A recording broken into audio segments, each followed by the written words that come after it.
Yes hash class. आज हम numerical number 4 देखेंगे। 3 नंबर मैंने तुम्हें होमवर्क सेगमेंट में दिया था। अब तुमने किया कि नहीं किया वो तुम्हें ही पता है, बट वो न्यूमेरिकल आप लोगों को ही करना है। मैं डायरेक्ट आज न्यूमेरिकल नंबर 4 और 5 करवाऊँगा। ओके, 3 नंबर आपका ही काम है, आप ही इसे सॉल्व करेंगे। न्यूमेरिकल नंबर 4 जो है वो एग्ज़ाम पॉइंट ऑफ व्यू से इंपॉर्टेंट है। इस चैप्टर में से 4 नंबर का एक क्वेश्चन आएगा जिसमें जैसे न्यूमेरिकल नंबर 4 है या इस टाइप के क्वेश्चन आने की पॉसिबिलिटी थोड़ी क्या रहेगी, ज़्यादा रहती है। देखिए, आपने जितने भी, जैसे हमने अभी तक सवाल नंबर 1 किया, फिर 2 किया, दोनों ही सवालों में क्या था, दोनों ही सवालों में हमने बैलेंस शीट से संपत्तियों और दायित्वों के जो शेष थे वो हमने क्या किए, रियलाइजेशन अकाउंट में ट्रांसफ़र किए। ठीक है, इसका मतलब सवाल की बेसिक जो रिक्वायरमेंट है वो क्या है, बैलेंस शीट है कि आपके पास बैलेंस शीट होनी चाहिए। जब आप न्यूमेरिकल सॉल्व करें तो आपके पास बैलेंस शीट रहनी चाहिए। अगर आपके पास बैलेंस शीट नहीं है तो फिर आपको प्रॉब्लम आएगी, क्योंकि बिना बैलेंस शीट के ये नहीं पता लगेगा क्या संपत्ति है, क्या दायित्व है, किसको रियलाइजेशन अकाउंट में ट्रांसफ़र करना है, किस वैल्यू पे करना है। तो सवाल की जो बेसिक रिक्वायरमेंट है वो यही है कि आपके पास न्यूमेरिकल में बैलेंस शीट होनी चाहिए।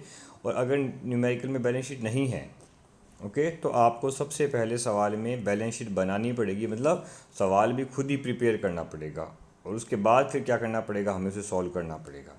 तो न्यूमेरिकल नंबर 4 में यही प्रॉब्लम आ रही है कि इस सवाल के अंदर बैलेंस शीट नहीं दी गई और बिना बैलेंस शीट के कभी रियलाइजेशन अकाउंट बन नहीं सकता। इसलिए सबसे पहले हम सवाल को ही क्या करेंगे, रेडी करेंगे। सबसे पहले हम क्या बनाएंगे, बैलेंस शीट बनाएंगे।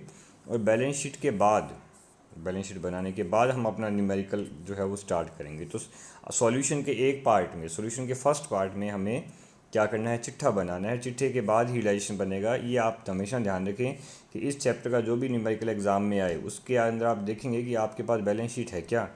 अगर बैलेंस शीट है तो आप डायरेक्ट रियलाइजेशन अकाउंट क्या कर सकते हैं, स्टार्ट कर सकते हैं। और अगर आपके पास बैलेंस शीट नहीं है तो आपको सबसे पहले सवाल के अंदर रियलाइजेशन अकाउंट बनाना ही पड़ेगा। बिना बैलेंस शीट के कभी भी रियलाइजेशन अकाउंट नहीं बनेगा। है बैलेंस शीट तो बहुत बढ़िया बात है, नहीं है तो आप खुद ही बनाओ। तो मैं 4 नंबर सवाल पढ़ रहा हूँ, उसमें आप देखिएगा इसमें एक पैराग्राफ दिया हुआ है, उसके अलावा कुछ नहीं है।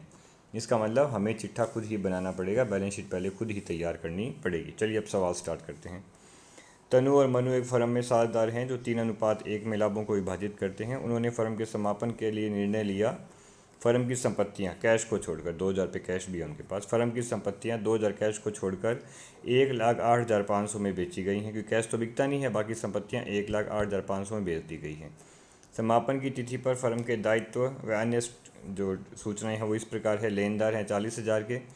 तनु के पूंजी खाते का CR बैलेंस है 1,00,000 और मनु के पूंजी खाते का DR बैलेंस कितना है, 10,000। एक पार्टनर का कैपिटल खाता CR चल रहा है, एक का DR चल रहा है। CR वाला लाइबिलिटी में जाएगा, DR वाला एसेट्स में जाएगा। P&L खाते का बैलेंस, डेबिट बैलेंस मतलब लॉस, P&L का डेबिट बैलेंस लॉस ही होता है, वो कितना है, 8,000 रुपये है। रियलाइजेशन के एक्सपेंस 1,000 रुपये हैं। यह ज्ञात हुआ कि विनियोग जो कि 2,000 के थे और जिनका पुस्तकों में कोई लेखा नहीं है, मतलब वो अनरिकॉर्डेड है। तो एक संपत्ति जो अनरिकॉर्डेड है वो 2,000 की थी और इसे एक लेनदार को हमने कितने में दे दिया, 1,500 में दे दिया। देखो 500 का लॉस तो हो रहा है, 2,000 की चीज़ लेनदार कितने में ले रहा है, 1,500 में ले रहा है, तो नुकसान तो है। बट इस नुकसान के लिए हमें कोई एंट्री नहीं करनी। मैं तुम्हें बार बार ये बात बता रहा हूँ कि समापन के समय संपत्तियों के विक्रय मूल्य पर होने वाले लाभ या हानि पर आप कोई भी विचार नहीं करेंगे। आपको ये दिमाग नहीं लगाना है कि इस पे तो प्रॉफिट हो रहा है, इस पे तो लॉस हो रहा है, ये तो कम में बिका, ये ज़्यादा में बिका, ये डजंट मैटर फॉर यू। आपको इन बातों पे कोई ध्यान नहीं देना है। आपको तो बस सीधा बेचना है और जो पैसा है उसे पेमेंट करनी है। यह ज्ञात हुआ कि विनियोग जो 2,000 का अनरिकॉर्डेड है उसे एक लेनदार को हमने 1,500 में दे दिया और बचे हुए लेनदार को हमने 36,500 क्या कर दी है, फुल पेमेंट कर दी है। अब रियलाइजेशन अकाउंट, कैश अकाउंट और पार्टनर्स कैपिटल अकाउंट बनाइए। अब मैंने पूरा सवाल पढ़ दिया, सवाल में चिट्ठे का तो कहीं नाम ही नहीं है, बस इतना ही पैराग्राफ था ये। तो इसका मतलब अब सवाल में तुम्हें सबसे पहले क्या करनी पड़ेगी, एक बैलेंस शीट बनानी पड़ेगी। और बैलेंस शीट के बाद क्या बनेगा, रियलाइजेशन अकाउंट बनेगा। तो first of all we will prepare our balance sheet. Numerical number 4, सबसे पहले हम सवाल की बैलेंस शीट बनाएंगे। वही पोर्शन है, लाइबिलिटी, अमाउंट, एसेट्स। ओके, सबसे पहले हम ढूंढते हैं संपत्तियाँ। जैसे सेकंड लाइन में दे रखा है 2,000 रुपये नगद, मतलब फर्म के पास कैश है। तो सबसे पहले मैंने एसेट्स में क्या लिखा, 2,000 का क्या लिखा, कैश लिखा। बाकी संपत्तियां बिकी हैं, वो बेची गई संपत्तियों का लेखा तो क्या होता है, वसूली खाते में होता है, इसलिए छोड़ दो। केवल संपत्ति और दायित्व तो लिखनी है आपको। आगे दे रखा है दायित्व व अन्य सूचनाएं, मतलब लाइबिलिटीज आएंगी। अब आगे लेनदार कितने के बता रहा है, ये 40,000 के। तो हमने क्रेडिटर लिख दिए लाइबिलिटी साइड में कितने के, 40,000 के। जैसे पढ़ोगे लिखते रहो बस। तन्नू के पूंजी खाते का CR बैलेंस, तो Tannu's capital CR balance mean liability side में कितना गया, 1 लाख गया। आगे कह रहा है मन्नू के खाते का DR बैलेंस 10,000, तो मन्नूज कैपिटल DR बैलेंस मतलब एसेट्स में गया कितना, 10,000। P&L का डेबिट बैलेंस, P&L का डेबिट बैलेंस भी एसेट्स होती है क्योंकि DR बैलेंस संपत्तियों के ही होते हैं। तो P&L का भी DR बैलेंस है कितना, 8,000। ओके। आगे तो वसूली खर्चा है, वसूली खर्चा रियलाइजेशन में जाता है। अनरिकॉर्डेड एसेट्स का सेटलमेंट है, उसका लेखा भी हम रियलाइजेशन अकाउंट में करेंगे। तो बैलेंस शीट की यही सूचनाएं थी। लेनदार थे 40,000 के, लिख दिए। तन्नू के पूंजी खाते को लाइबिलिटी में बता रहा है, मन्नू के पूंजी खाते को एसेट्स में बता रहा है। एक कैश है और एक P&L का लॉस है, जो भी कहाँ जाएगा, डेबिट बैलेंस का मतलब वो भी क्या जाएगा, एसेट साइड में ही जाएगा। ओके। नॉर्मली क्या होता है, सवाल के अंदर चिट्ठे का योग मिलता है, दोनों साइड बैलेंस शीट के क्या करते हैं, मैच ही करते हैं। पर यहाँ ऐसा नहीं हो रहा है, देखो यहाँ बैलेंस शीट मैच ही नहीं कर रही है। लाइबिलिटी का योग आ रहा है 1,40,000 और एसेट्स में आ रहा है कितना, ये है 10,000 और 8 18 और 2 20। तो दायित्व पक्ष का तो है 1,40,000 और एसेट साइड के केवल 3 मदे हैं जिनका योग कितना आ रहा है, 20,000 आ रहा है। तो चिट्ठे में तो अंतर आ गया। यस, यहाँ पे चिट्ठे में अंतर आएगा, इसे रॉन्ग मत मानिएगा। चिट्ठे का जो अंतर आया है 1,20,000 का, उसे हम क्या मानेंगे, फर्म की विविध संपत्तियाँ मानेंगे, सन्ड्री एसेट्स मानेंगे कि फर्म के पास 1,20,000 रुपये की सन्ड्री एसेट्स भी है, क्योंकि संपत्ति सवाल में संपत्तियों का विक्रय मूल्य दिया गया है। तो ये बात तो उसी टाइम दिमाग में नॉक कर जानी चाहिए थी कि यार सवाल में जब संपत्तियों का विक्रय मूल्य दिया तो सवाल में संपत्तियाँ तो है ही नहीं, और बिना संपत्तियों के कहाँ से विक्रय मूल्य आ गया उसका, 1,08,500। इसका मतलब संपत्तियाँ हैं बट वो हाइड हैं। और वो हमने कैसे निकाली है, वो हमने बैलेंस शीट के बैलेंसिंग फिगर से निकाली है कि बैलेंस शीट का बैलेंसिंग फिगर 1,20,000 रुपये क्या बन जाएगा, आपकी संपत्तियाँ बन जाए। अब दोनों साइड क्या कर रहे हैं, मैच कर रहे हैं। ओके। अब बारी आती है किसकी, रियलाइजेशन अकाउंट की। रियलाइजेशन में तो आपको पता है कि वसूली खाते से कैश नहीं जाता, पार्टनर्स कैपिटल अकाउंट नहीं जाता, P&L नहीं जाता, क्योंकि कैश अकाउंट का बैलेंस कैश में जाएगा, कैपिटल अकाउंट का बैलेंस कैपिटल अकाउंट में जाएगा। P&L हानि है, ये भी पार्टनर्स में बंटेगी। केवल ये सन्ड्री एसेट्स वसूली खाते में हमें क्या करनी है, ट्रांसफ़र करनी है।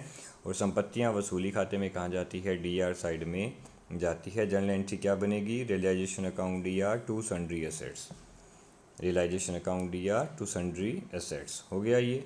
अब आ जाओ लाइबिलिटी साइड में। लाइबिलिटी साइड में दो ही लाइबिलिटी है, कैपिटल और क्रेडिटर। कैपिटल का बैलेंस जाएगा कैपिटल अकाउंट में, ओनली क्रेडिटर्स को आप रियलाइजेशन के CR साइड में क्या करेंगे, ट्रांसफ़र करेंगे। संपत्तियां DR में आ गई, दायित्व CR में आ गए, ठीक है। अब चलते हैं हम संपत्तियों का विक्रय मूल्य कैसे किया गया। ये कह रहा है जो 1,20,000 रुपये की ये जो संपत्तियां हैं इनका विक्रय मूल्य है, सवाल में दिया हुआ 1,08,500। तो संपत्तियाँ बिकेंगी तो कैश आएगा, तो हम करेंगे cash account DR to realization. तो बाई कैश मैंने लिखा है यहाँ पे, ये रहा बाई कैश कितना आ गया, 1,08,500 रुपये आ गए। ओके। फिर ये कहता है समापन के व्यय भी चुकाए हैं हमने 1,000, तो समापन के व्यय चुकाए हैं मतलब कैश पेड है। तो एंट्री क्या बनेगी, realization account DR to cash, realization DR to cash 1,000 की हमने ये एंट्री बना दी। ओके। बाय कैश संपत्तियों का विक्रय मूल्य और टू कैश में हमने क्या कर दिया, उसका पेमेंट दिखा दिया, किसका, वसूली खर्चों का। फिर आगे ये कह रहा है कि आपके लेनदार कितने हैं, लेनदार 40,000 के हैं। ये कह रहा है 40,000 के लेनदारों में से 1,500 रुपये का लेनदार को तो हमने वो विनियोग दे दिया। तो अगर हम किसी लेनदार को कोई अनरिकॉर्डेड एसेट्स देते हैं, ये थोड़ा ढंग से सुनना, आप किसी लेनदार को कोई अनरिकॉर्डेड एसेट्स देते हैं तो उसकी कोई भी जर्नल एंट्री नहीं बनेगी। अगर आप किसी लेनदार को कोई अनरिकॉर्डेड एसेट्स देते हैं तो उसकी कोई भी जर्नल एंट्री नहीं होगी। ओके, तो उसकी तो एंट्री करनी नहीं हमें। अब क्या है, बचे हुए लेनदारों को आपने कितना पेमेंट किया, ये बोल रहा है कि बचे हुए लेनदारों को हमने 36,500 रुपये का क्या किया है, पेमेंट किया है। तो टू कैश में हमने कितना लिख दिया, 36,500 रुपये पेमेंट के लिख दिए। तो क्या किया, पहले संपत्तियाँ उतारी DR में, फिर दायित्व उतारे CR में, फिर संपत्तियों को बेचा तो cash account DR to realization by cash 1,08,500। फिर खर्चे का पेमेंट किया तो realization account DR to cash 1,000। और सारे दायित्व 40,000 के थे, उनको हमने कैश कितना दिया है, 36,500 दिया है, तो उसकी एंट्री बना दी realisation account DR to cash. अब हमें निकालना है खाते का बैलेंसिंग फिगर। ओके, तो इसका DR का योग ज़्यादा आ रहा है, DR का योग आ रहा है 1,57,500 और CR में तो दो ही मदे हैं, 1,08,500 और 40,000 मतलब 1,48,500। तो 1,57,500 में से 1,48,500 मैंने माइनस किया तो 9,000 रुपये का मेरा लॉस आएगा, और उस लॉस को मैंने by partners capital account Tannu और मन्नू में क्या कर दिया है, डिवाइड कर दिया है। इनका रेशो है 3 और 1। तो 9,000 का 3/4 बनेगा 6,750, और 9,000 का 1/4 बनेगा 2,250। तो 6,750 और 2,250 रुपये की हानि हमने इन दोनों पार्टनर्स के कैपिटल अकाउंट में क्या कर दी है, ट्रांसफ़र कर दी है। हो गया। अब बारी किसकी आती है, पार्टनर्स कैपिटल अकाउंट की आती है। कैपिटल अकाउंट बनाएंगे तो सबसे पहले ओपनिंग बैलेंस आएगा। ऊपर बैलेंस शीट देखो, बैलेंस शीट के अंदर से आएगा पूंजी खाते का शेयर। तो तनु की कैपिटल तो CR बैलेंस है, तो बाय बैलेंस BD कितना आ गया, 1,00,000। मनु की कैपिटल का DR बैलेंस है, तो ये आ गया टू बैलेंस BD कितना आ गया, 10,000। एक का बाय बैलेंस BD आ गया, एक का टू बैलेंस BD, ये यहाँ से यहाँ पे है, और ये क्या आ गया, यहाँ से यहाँ आ गया। ओके। इसके बाद हमने क्या देखा, बैलेंस शीट के अंदर ही देखा है कि बैलेंस शीट के अंदर P&L दे रखा था। P&L हानि होती है, हानि पूंजी खाते में क्या जाएगी, DR साइड में जाएगी। तो हमने लिख दिया 2 P&L, और जो 6,000 की हानि है, सॉरी 8,000 की हानि है, उसे 3 1 में डिवाइड किया, तो 6,000 और 2,000 की हानि इनके खाते में ट्रांसफ़र हो गई। फिर ये तो बैलेंस शीट का काम है। फिर वसूली खाते की हानि ये रही 6,750 ये भी वसूल पूंजी खाते के DR में गई हानि है ना, प्रॉफिट होता तो CR में जाता। तो ये हानि भी दोनों के डेबिट कर दी। हो गया। बस अब तुम्हें खाते का क्या निकालना है, बैलेंसिंग फिगर निकालना था, इतना ही काम था। तो तनु का CR का योग 1,00,000, DR में दो मदे हैं 6,000 और 6,750, मतलब 12,750। तो 1,00,000 में से गए 12,750, तो डिफरेंस आएगा बैलेंसिंग फिगर टू कैश कितने रुपए, 87,250 रुपये देकर हमने इसका खाता परमानेंट क्या कर दिया, क्लोज कर दिया। ओके। मनु का तो सारा बैलेंस ही डेबिट चल रहा है, क्रेडिट में कुछ है ही नहीं, तो मनु तो दे के ही जाएगी पैसा। मनु का DR का योग आ रहा है 14,250, और हम पूरे का पूरा 14,250 उससे प्राप्त करेंगे बाई कैश कितने रुपए, 14,250 रुपये उससे नगद क्या किया जाएगा, प्राप्त कर लिया जाएगा। उसका खाता भी क्या हो जाएगा, बंद हो जाएगा। तो ये आपका पार्ट में देखो, बहुत छोटे छोटे सवाल है ना, एकदम लिमिटेड से मामले हैं। ओपनिंग बैलेंस एक का CR में था बैलेंस शीट का, एक के DR में था बैलेंस शीट का। ठीक है। उसके बाद नेक्स्ट हमने क्या किया, नेक्स्ट हमने देखा कि P&L जो बैलेंस शीट में दिया गया था, बैलेंस शीट में P&L कितना दिया गया था, बैलेंस शीट में P&L दे रखा था इसने 8,000 रुपये का। ठीक है। 8,000 रुपये का P&L हमने क्या कर दिया, दोनों के 3 1 में डिवाइड कर दिया, 6,000 और 2,000 रुपये। ठीक है, ये भी हो गया, 6 and 2,000 आ गया। उसके बाद हमने वसूली खाते की हानि क्या कर दी, दोनों के खाते में DR ट्रांसफ़र कर दी, कितने रुपए, 6,750 और 2,250। उसके बाद हमने कुछ नहीं किया, सिंपल काम, बैलेंसिंग फिगर निकाल दिया। तनु का CR का योग कितना है, 1,00,000 है, और DR में है 6 और 6 12,750, तो डिफरेंस आ गया टू कैश बैलेंसिंग फिगर 87,250। अब मनु का तो सारा का सारा DR में चल रहा था, कितने रुपए, 14,250, तो इसका बाय कैश में कितना लिख दिया, 14,250 क्या लिख दिए, बाय कैश में लिख दी। हो गया। अब बारी आएगी कैश अकाउंट की। कैश अकाउंट में सबसे पहले ओपनिंग बैलेंस आता है, तो ऊपर बैलेंस शीट देखो, बैलेंस शीट में ओपनिंग बैलेंस दिया है कैश का 2,000, तो टू बैलेंस BD आएगा 2,000। अब क्या करना है, अब तुम्हें दो खाते चेक करने हैं, एक तो रियलाइजेशन और एक पार्टनर्स कैपिटल अकाउंट। इन दोनों खातों में बाय कैश जितना भी है उसे DR में ले आओ। तो एक तो बाय कैश ये रहा 1,08,500, ये आ गया यहाँ पे DR में टू रियलाइजेशन के नाम से, क्योंकि वसूली खाते से आएगा ना, तो टू रियलाइजेशन 1,08,500। फिर नीचे आओ बाय कैश, फिर एक बाय कैश ये रहा, ये कहाँ से आ रहा है, ये मन्नू कैपिटल अकाउंट से आ रहा है, तो इसे भी DR में ले आओ। और टू मन्नूस कैपिटल अकाउंट 14,250। तो जहाँ जहाँ बाय कैश है वो सब कैश के DR में आएंगे, क्योंकि वो कैश की प्राप्ति है। जिस खाते से आ रहा है उसका नाम, एक बार तो आया किसके नाम से, रियलाइजेशन के नाम, एक तो आया बैलेंस शीट का ओपनिंग, इसे छोड़ो, एक बार तो लिखा रियलाइजेशन का बाय टू रियलाइजेशन कितना, 1,08,500, और एक बार लिखा टू मन्नूस कैपिटल अकाउंट कितना, 14,250। अब टू कैश ढूंढो, एक तो टू कैश, दो बार तो टू कैश ये रहा 1,000 और 36,500, मतलब ये हो गया, कहाँ से आएगा, वसूली खाते से। तो ये CR में है, सो ये DR में, तो ये CR में जाएगा, पेमेंट है ना, टू कैश मतलब पेमेंट सब CR में जाती है। तो हमने लिखा टू रियलाइजेशन 1,000, फिर लिखा हमने टू रियलाइजेशन कितना, 36,500। हो गया। फिर और देखो टू कैश ये रहा तुम्हारा 87,250, किसको दिए, तन्नू को दिए, तो ये लिख दिया बाय तन्नूज कैपिटल अकाउंट कितने रुपये, 87,250, और दोनों साइड का योग मिल रहा है 1,24,750 और 1,24,750। ये तुम्हारा कैश अकाउंट पूरा हो गया। तो कैश अकाउंट का सिंपल सा नियम है, बाय कैश की सारी मदें, एक just a minute, opening balance को छोड़कर जहाँ जहाँ बाय कैश वो तो आ गई डीआर में, और जहाँ टू कैश है वो सब कहाँ चले गए, सीआर में चले गए। और बस आपको इनका योग मिला के इनका एडिशन क्या करना है, बराबर मैच करना है।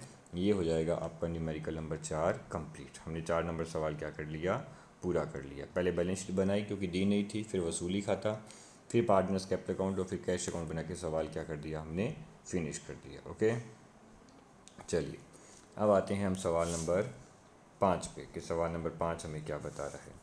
अभी देखते हैं न्यूमेरिकल नंबर 5 की क्या है विशेषता, क्या पूछ रहा है वो उसके अंदर, कि न्यूमेरिकल नंबर 5 क्या पढ़ेंगे अभी। यस, यही बहुत छोटा सा सवाल है, बहुत स्मॉल टाइप न्यूमेरिकल है ये। चलिए सवाल नंबर 5 देखते हैं, इसके बाद नेक्स्ट स्क्रीन पे वो 5 नंबर आपको मिल जाएगा। एक मिनट, ये रहा तुम्हारा 5 नंबर, सब एक एक पेज में होने वाले सवाल हैं ये। चलिए 5 नंबर है ये, मैं एक बार ऊपर राइट भी कर देता हूँ, वेट दिस 5 नंबर। चलिए 5 नंबर सवाल में पढ़ता हूँ, आप देखेंगे राम रहीम और करीम एक फर्म में 2-2-1 में लाभ हानि बांटते हुए 3 साझेदार हैं। उन्होंने 31 मार्च 2000 फर्म का समापन किया 31 मार्च 2012 को, और चिट्ठा इस प्रकार है। क्रेडिटर कैपिटल, तीनों की पूंजी दे रखी है, राम रहीम और करीम की, और कैश इन हैंड है, डेप्टर में से पीबीडी माइनस किया गया है, स्टॉक है और फर्नीचर है और अदर एसेट्स है। नीचे दिया गया संपत्तियों का फर्म का विघटन किया गया और संपत्तियों को ऐसे बेचा गया, जैसे फर्नीचर और अन्य संपत्तियां कितने में बेची है, फर्नीचर और अन्य संपत्तियां इसने बेची है 9000 में, स्टॉक इसने बेचा है 4520 में, देनदारों से इसे कितने रुपए मिल गए, 1800 मिल गए, लेनदारों को इसने फाइनल पेमेंट कितना कर दिया, 3800 कर दिया, वसूली खर्चे कितने लगे, 120, और फर्म की संपत्तियाँ बंद करने के लिए आवश्यक खाते बनाइए। वही मामला सिंपल, सबसे बैलेंस शीट बनी हुई है इस सवाल में, तो डायरेक्ट आ जाओ रियलाइजेशन। अब रियलाइजेशन में क्या होता है, संपत्तियां डीआर में आती है, दायित्व तो सीआर में आते हैं। कहाँ से, बैलेंस शीट से। तो बैलेंस शीट के अंदर कैश अकाउंट का बैलेंस नहीं आएगा। ओके, सबसे पहले मैंने लिखा टू स्टॉक, बैलेंस शीट से देख देख के लिख रहा हूँ मैं, टू स्टॉक 4000, फिर to furniture and fixture book में दे रखे हैं 10,000, और उसके बाद मैंने लिखा है यहाँ पे, एक मिनट, उसके बाद मैंने यहाँ पे लिखा है टू डेप्टर, ये एक कैश का मामला है, ये बाद में आएगा, ये पहले लिख दिया गया है, कोई बात नहीं, टू डेप्टर्स, ठीक है, टू डेप्टर्स आएगा। तो फिर स्टॉक आ गया बैलेंस शीट से, फर्नीचर आ गया, फिक्स एसेट्स आ गई बैलेंस शीट से, और डेप्टर आ गए पूरे 2600 के आएंगे। जो ये 2000 के डेप्टर नहीं आएंगे, पीबीडी घटा के नहीं आते, कुल ही आते हैं यहाँ तो ये आगे बाय टू डेप्टर कितने आगे, 2600 के। अब आ जाओ एसेट लाइबिलिटी में, लाइबिलिटी में तो एक कैपिटल, एक तो आएंगे क्रेडिटर, बैलेंस शीट में दे रखे हैं 4000 के। एक एसेट साइड में जो पीबीडी दिया है, देखो पीबीडी बेसिकली एक लाइबिलिटी होती है, पीबीडी बेसिकली क्या है, एक लाइबिलिटी है। तो हमने पीबीडी को एक्चुअल में लाइबिलिटी के साथ ही सीआर साइड में क्या किया है, ट्रांसफ़र किया है, कितने रुपए से, 600 रुपये से। तो 3 संपत्तियां थी, स्टॉक, फिक्स एसेट्स और डेप्टर, तीनों डीआर में आ गए। 2 लाइबिलिटी थी क्रेडिटर की और पीबीडी की, वो कहाँ चली गई, सीआर में चली गई। ये तो हमने ट्रांसफ़र किया। अब संपत्तियों के विक्रय मूल्य पे आते हैं।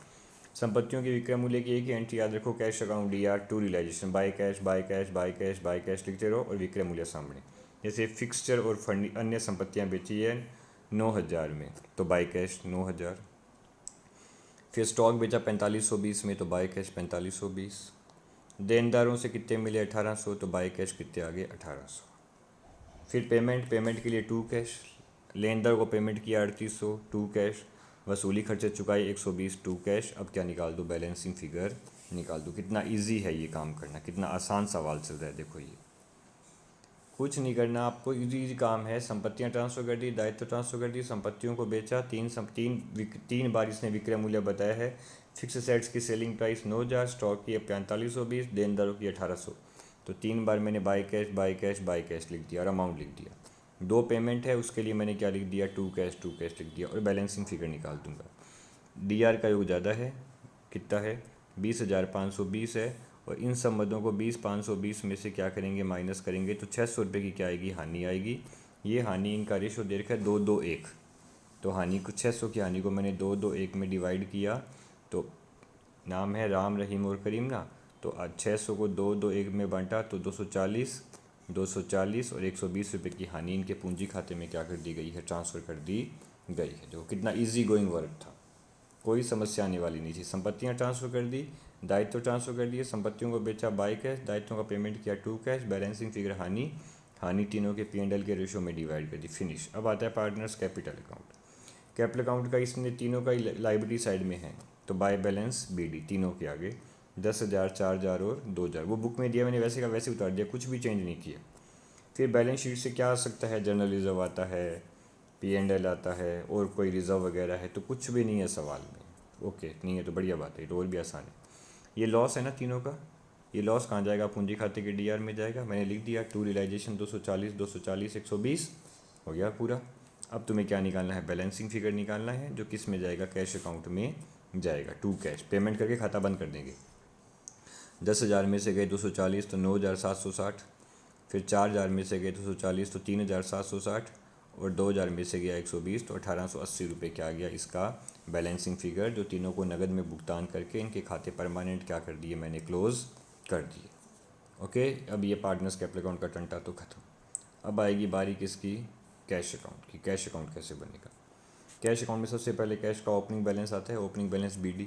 तो मैं बैलेंस शीट में मैंने को दे रखा है एसेट साइड में कैश इन हैंड 4,000, तो सबसे पहले मैंने वो लिखा, टू बैलेंस BD कितना लिखा, 4,000 लिखा। फिर क्या करना है, फिर अभी आपको पहले वाले सवाल में क्या बताया था, जहाँ जहाँ बाई कैश है वो सब DR में उठा लो।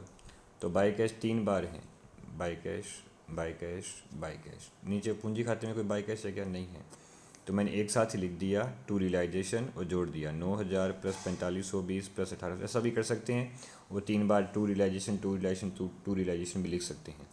तो टू रियलाइजेशन लिख के मैंने 15,320 रुपये कैश अकाउंट में क्या कर दिए, डेबिट कर दिए, मतलब इतना कैश हमारे पास आ गया। अब अपोजिट साइड टू कैश ढूंढो कितने हैं, तो टू कैश 1, टू कैश 2 और टू कैश 3, 4 और 5, मतलब 5 टू कैश है, मतलब 5 पेमेंट की है। तो सबसे पहले ये टू कैश वाले CR में आएंगे, बाई कैश वाले DR में आएंगे। तो टू कैश किस अकाउंट का, रियलाइजेशन अकाउंट का, तो मैंने लिखा बाई रियलाइजेशन को जोड़ दिया मैंने 3,800 प्लस 120, तो ये मैंने 3,920 क्या लिख दिए, एक साथ ही लिख दिए।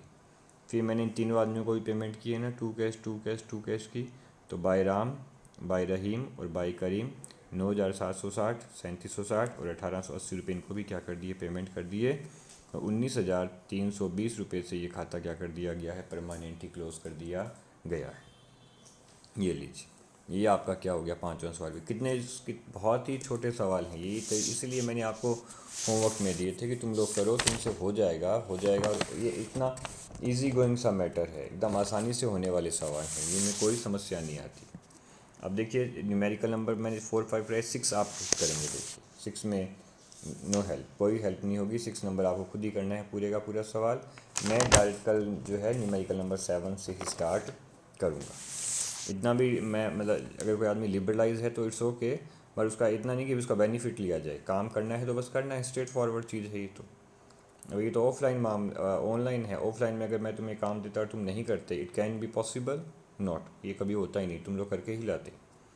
तो इसलिए आपको अभी भी ये काम करना ही है, इट्स योर रिस्पॉन्सिबिलिटी। अपनी जिम्मेदारी समझें, पढ़ाई करें, घर पे बैठ के आराम से काम करें, जो भी आपको काम डेली हर सब्जेक्ट का, not even in my subject, आपको हर सब्जेक्ट का काम करना है। ओके क्लास, चलिए यहाँ तक हमने अपने आज 2 सवाल पूरे किए। कल भी हमने कल भी 2 किए थे शायद, नहीं कल तो 1 ही किया था। आज हमने 2 सवाल पूरे कर लिए एक ही दिन में। देखो कितने छोटे छोटे सवाल हैं ये, 10-10, 15-15 मिनट के सवाल हैं। ये 4 नंबर था, 4 नंबर में बैलेंस शीट नहीं थी तो हमें बैलेंस शीट बनानी पड़ी। 4 नंबर थोड़ा इस हिसाब से इंपॉर्टेंट सवाल है कि बैलेंस शीट ऐसा सवाल आने का चांस रहता है कि चिट्ठा भी खुद बनाओ, फिर रियलाइजेशन, फिर पार्टनर्स कैपिटल अकाउंट और फिर बैलेंस शीट, सारी अकाउंटिंग खुद ही करनी पड़ती है। चिट्ठा तभी आप बनाएंगे जब सवाल में नहीं है, अगर है तो बहुत ही बढ़िया बात है। फिर सीधा ही सवाल कहाँ से स्टार्ट करना है, तुम्हें रियलाइजेशन अकाउंट से करना है। ओके, उसके बाद आया न्यूमेरिकल नंबर 5। न्यूमेरिकल नंबर 5 में तो क्या था कि बैलेंस शीट दी हुई थी, तो direct realization, partners capital account और कैश अकाउंट बना के हमने अपने खाते वाते क्या कर दिए, क्लोज कर दिए। ओके, तो कल आप न्यूमेरिकल नंबर 6 सॉल्व करेंगे।